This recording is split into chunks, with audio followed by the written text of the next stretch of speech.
शिक्षिका की सीख। Teachings of a teacher. कभी कभी हमारी अध्यापिका हमारी गलतियों को नज़रअंदाज करके हमारे द्वारा किए गए काम की प्रशंसा करती हैं और कभी कभी वे हमें हमारी गलतियां भी बताती हैं। तारीफ करने और गलतियां बताने के पीछे उनका एक ही उद्देश्य होता है, हमें श्रेष्ठ बनाना। हमें भी यह समझते हुए सारे कार्य कुशलतापूर्वक करने का प्रयास करना चाहिए। Sometimes our teacher ignores our mistakes and praises the work done by us, and sometimes she tells us our mistakes too. She has only one purpose behind this, to make us the best. We should understand this and try to do all the work efficiently. सभी छात्र विद्यालय की सूचना पट पर लगी सूचना पढ़ रहे थे। सचिन और मुदित भी सूचना पढ़ने लगे।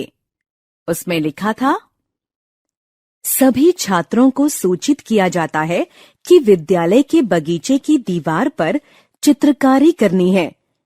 जो छात्र यह काम करना चाहें, वे प्रधानाचार्य जी से मिलें। प्रधानाचार्य। सचिन और मुदित सूचना पढ़कर सीधे प्रधानाचार्य के पास गए। वे दोनों बहुत शरारती थे।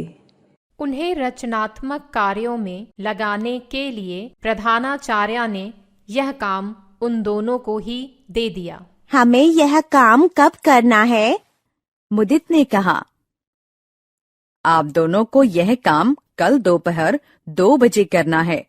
इसके लिए ये रंग के डिब्बे व ब्रश पकड़ो। प्रधानाचार्य ने कहा। अगले दिन वे दीवार के पास पहुंचे। सचिन बोला, हम दीवार पर कुछ परियां बनाएंगे। तभी मुदित बोला, नहीं नहीं, हम कुछ शेर बनाएंगे। नहीं परियां। कहते हुए सचिन ने लाल रंग का डिब्बा उठाया व ब्रश से थोड़ा लाल रंग दीवार पर फेंक दिया। मुदित भी क्यों पीछे रहता, उसने भी पीले रंग का डिब्बा उठाया और ब्रश से रंग दीवार पर फेंकते हुए चिल्लाया, नहीं शेर। इस तरह दोनों झगड़ते हुए दीवार पर रंग फेंकने लगे। झगड़ा खत्म होते होते सारी दीवार लाल पीले रंगों से भर गई थी। न परी न शेर दीवार पर कुछ नहीं बन सका। वे दोनों डरकर अपने अपने घर भाग गए। अगले दिन प्रधानाचार्य ने दीवार देखी और सचिन व मुदित को बुलवाया।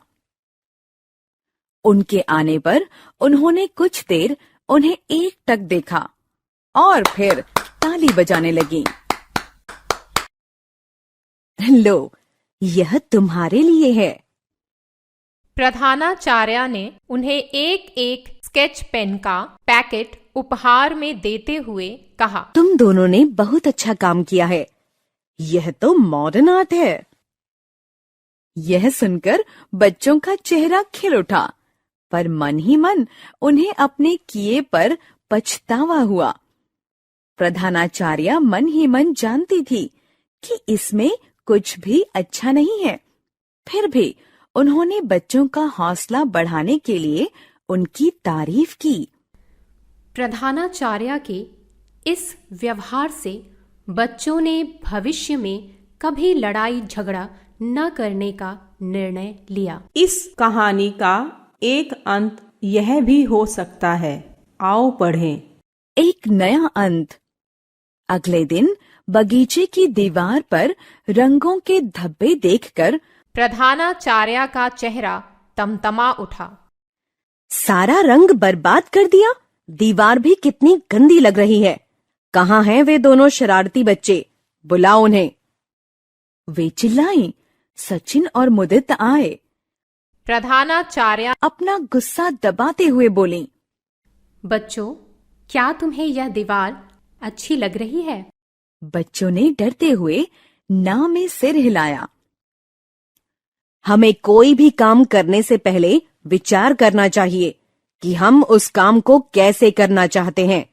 किसी भी काम को कुशलता से करने का तरीका यह होता है कि हम पहले उसे करने का अभ्यास करें। जब हम कोई काम बहुत कुशलता से करते हैं, तभी वह हमें तथा अन्य लोगों को पसंद आता है।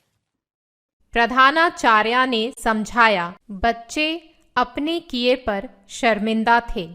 बच्चों ने कान पकड़कर माफी मांगी और दोबारा ऐसी गलती न करने का वादा किया।